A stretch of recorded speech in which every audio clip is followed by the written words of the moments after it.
Hey, hello again, guys. DJ, Guild Master was One Gamers Guild. This is another video in our series on tabletoping on a budget. Basically, getting into tabletop with as low as opening cost as possible. This is one of my favorite ones, probably one of our actually cheapest, is Battletech. Um, it's it's a really fun game. You can do a couple of things with it. You can do a lot of flavor, as in like RPG campaigns, or just like straight mech combat. Depending how people feel, they'll label this game in two categories: either traditional tabletop, which is like what we're doing, or they'll label it like a board game. I really don't agree with the board game aspect. I more lean towards tabletop, and if I can go one step further, it seems more like a simulation than even traditional tabletop. And the reason that I say that is there's rules for everything. There's rules for heat, guys falling down, falling up. Like, yes, I said falling up. Like, there's all kinds of stuff. You have aerial combat, space combat, you have warship combat. Like, anything you want to do, you have a total war scenario. So, I'll go ahead and I'll get into basically a lore. The game's 35 years old. It's probably one of the oldest tabletop games around. Uh, what makes it really fun is, with it being 35 years of lore, of 35 years of lore, there's just tons of stuff to talk about. Um, I'll give a really quick synopsis. I can't really do justice for the lore because even I'm still reading lore, like learning more stuff. And what makes this game kind of nice is they're still producing lore. Like, they'll come and go from the spotlight for a few years and they'll come back. Like this latest edition, I think it's the fourth edition. I remember trying to get this to be played years ago. No one wanted to play it. No one wanted to play it. New sets came out, and then all of a sudden there's a resurgence of Battletech. I love it. Um, but there's like 35 years of lore, and so basically what ends up happening is there's a divide in history which you can read about. I suggest going to Black Pants Legion text talks Battletech. He does a great job on doing history of the lore. And because of a civil war happening and the military leaving, because they don't want to use their firepower to destroy the inner sphere, which is what the world is called, like this world. It's all humans, there's no aliens. They leave and become the clans. And their basis of life is based on a warrior caste system, as it were. Like, the warriors do everything, and they're genetically bred to become warriors. Then you have the inner sphere with the great houses. So whenever mankind was exploring the stars, you had your governments doing it, and they go into that in history. But then eventually governments kind of break down on Earth, and obviously you can't govern a body of planets hundreds of light years away. Doesn't work. But eventually, through bickering and some wars and stuff like that, these houses emerge. Basically, think of them as like kings and queens and emperors, so to speak. And that's where you get the feudalist system. Uh, a planet pays fealty to a lord, kind of, which would be their house. I particularly am House Steiner, which is more like the Americans and Germans in space. They like big stomping mechs, like the Atlases, stuff like that. But you have two different modes of play, or two different factions you can play as, and each of those factions have sub factions. And what ends up happening is when the clans go in exile, a couple hundred years later they come back, and the entire inner sphere is basically feudalist barbarism system. Technology's scarce. Wars were fought over one or two planets, because what ends up happening is whenever Star League, the military leaves, the whole thing goes to shit. Like, there's atrocities, they're nuking planets. If I can't take it, then you can't either, and they'll glass a planet. So technology's lost, there's chemical weapons, biological weapons used. It's totally total war. Think of Russia and Germany on the Eastern Front, just total war. And the sphere kind of settles down into this feudalist system, all being overwatched by Comstar, which is the company who basically is the giant space bank, who also watches the telecommunication systems. So because how big the sphere is, sending messages traditionally would take, in some cases, years. Well, they develop a faster than light communication system. And because of them operating it, they know everything. Kind of like, think of like space wizards. That's kind of what they're equated to. But because of that, uh, the clans come back, and they basically, that's where you had clan invasion. That's where the war begins. And you can play as the inner sphere, you can play as the clans, or you can play as mechs, like mercenaries, which is really another fun faction, or any number of factions. So we're going to go ahead and get into it. This one, we're not really going to try to build a battle force. We're just going to point you in some of the stuff that you probably want to buy, and then from there you can kind of expand your collection. Because what makes this nice, once you have a mech, like I have my house paint as Steiner. Once you have a mech, you just need data sheets. You don't need to change weapons on the mech. The model stays exactly how it is, and you could use any variation of that mech, so long as you have the data sheets. Makes it super fun and affordable, so you can run any number of variations of a mech with one model. It's really nice. So we'll go ahead and get into it a little bit here. Um, Depending which way you want to go, if you want to do clans, the new clan box just came out. Okay, this one looks different than most because I helped kickstart the Kickstarter for it. But basically, these are listed as like $50. They come with two things of elementals, a basic rule book, some dice, cardboard cutouts, some battle sheets, which are like the maps you play on hexagonal, and I believe what 5 mechs. Okay, all for $50.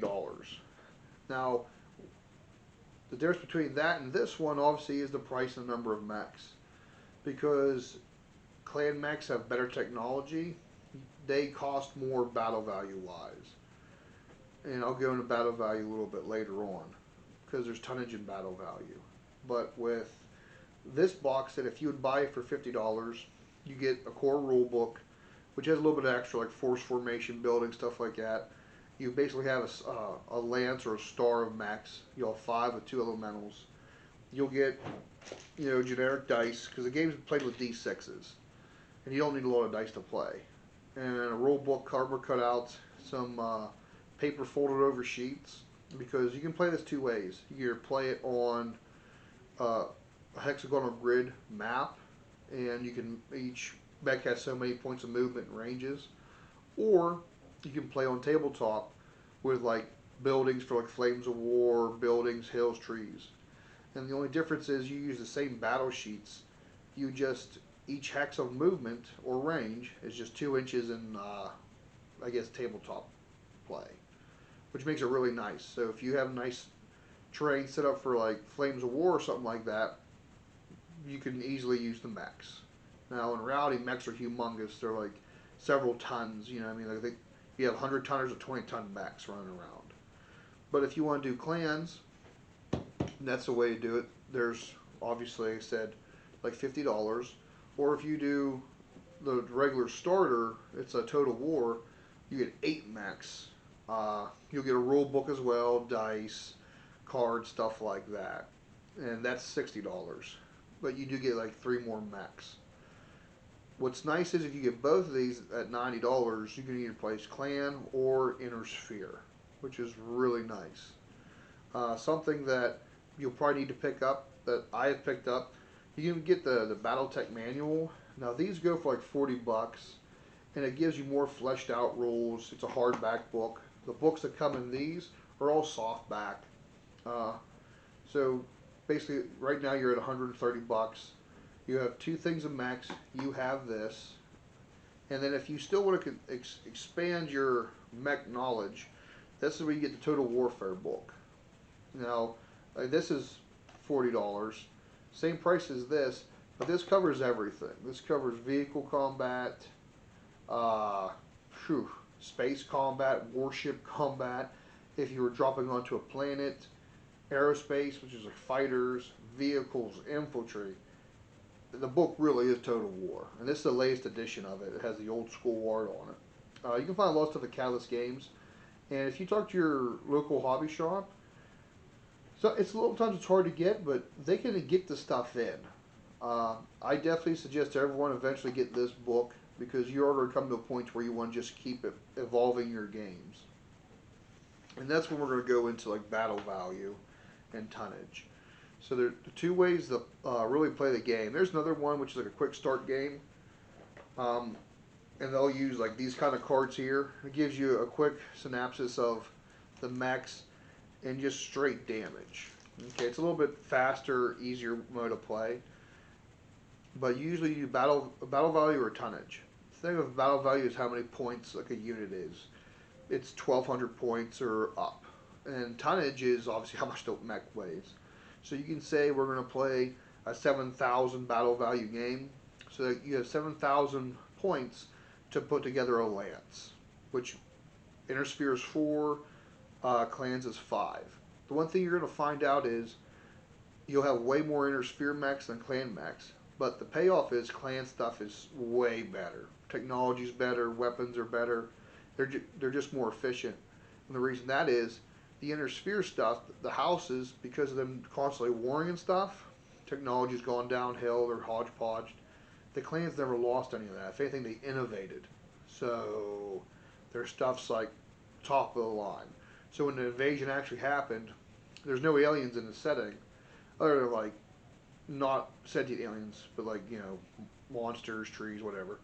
But they thought they were aliens because their technology was so good they were just slamming people before they even got to range. Plus, some of their mechs were wholly designed outside of the sphere. They had no idea what they even were. But those are a couple of things you can get. And then eventually, if you want more mechs, you can pick up a beginner starter box. These are like 20 bucks. They come with quick start rules, and they come with like 2 mechs, which is pretty nice. But if you end up getting more mechs, now granted, I got this from the Kickstarter. These are actually coming up for pre-order now. These are like basically battle packs.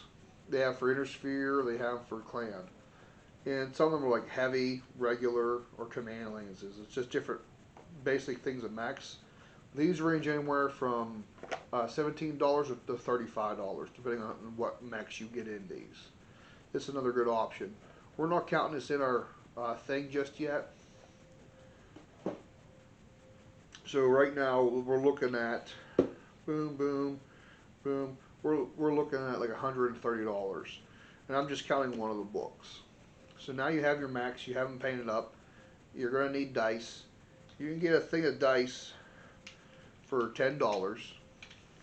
Now, as far as painting them goes, you can paint them any color you want to.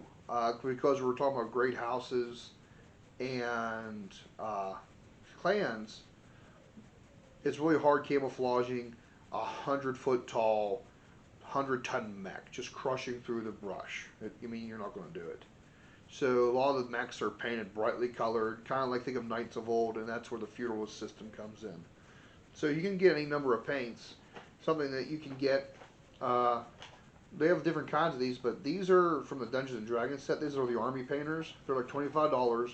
You get a bunch of different squirt paint things.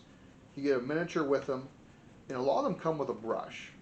So 25 bucks gets you a nice selection of paints that you can use with your miniatures and a brush. And then you get an extra model to play around with if you play D&D or other games. So I recommend getting one of these sets, and depending on what clan or house you want to do, or if you want to do lighter or darker mechs, will depend on what one of these sets are. So these are like 25 bucks.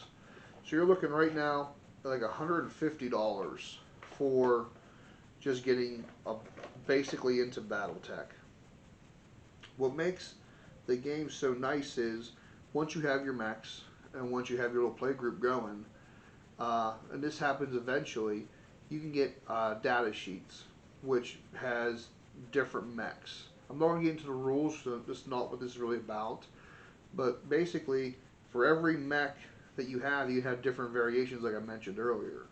So once you have, in this case is a Thunderbolt 2, once you have a Thunderbolt, you can play any variation of the Thunderbolt from Star League clear to Dark Ages, which is like the latter end of the timeline. So with one miniature, you can play up to 15 to 20 variations of that mech. So instead of you having to play every version of a Thunderbolt and buy 20 different Thunderbolts, you just need one. And that's what makes it so affordable. Now granted, there is some mechs that are cosmetically different with their loadouts. No one's really going to bother with that. No one's really going to like know in your play group. Like here I have, as you can see, this is the box set from Total War, or if not Total War, from the Armored Combat. And I painted him House Steiner. You have your two light mechs, which I painted in like a German camouflage. And then being House Steiner, I did the two-tone, the white and the blue. And that was it. Boom. Painted those up, and then I have more mechs to get. So with everything being said, total with paints and everything, you're looking at like $160 to get into Battletech, and that's with you buying basically both starters. Now, if you want to do clan strictly, you don't need this, or if you want to do Inner Sphere, you don't need the clan box. The only reason I suggest to do that is you have more mechs to play with. You bring more people into the hobby, basically. Plus, two, the one thing that is the downside with this game, the more complete rule book is in this set because it's the newest set. Because it deals with battle armor and stuff like that. They haven't released anything with vehicles and aerospace assets yet, even though they have the data sheets for them, the Total War book. But they're coming. Maybe I'll probably try to do a battle report with Battletech here soon, because the shop here, we're actually getting ready to do a campaign. We're going to do Clan Invasion, actually. So some of us are Clan, some of us are Inner Sphere. We're being invaded. I'm playing House Steiner, which will be Lyran, I believe Lyran at that time. And I was playing Inner Sphere against Clan, so hopefully we'll bring that to you. It's a pretty quick video on this. So you said, like, a lot of the stuff's really cheap. And once you have, like I said, once you have a mech, you have every variation of that mech you ever want to play, including like newer variants or even homebrew variants. I hope you guys enjoyed this. It was a quicker video, definitely not in depth as the other ones because there's really not that much really to talk about buying wise. Oh, I guess I could mention carrying cases. Once you do get your mechs, honestly, probably the best carrying case, fishing tackle box. You get like, just say 15 and 20 bucks on sale at Walmart. Okay, that's about it, guys. This is DJ signing off. I hope you kind of enjoyed this quick, down and dirty tabletop on a budget. We'll see you guys next time.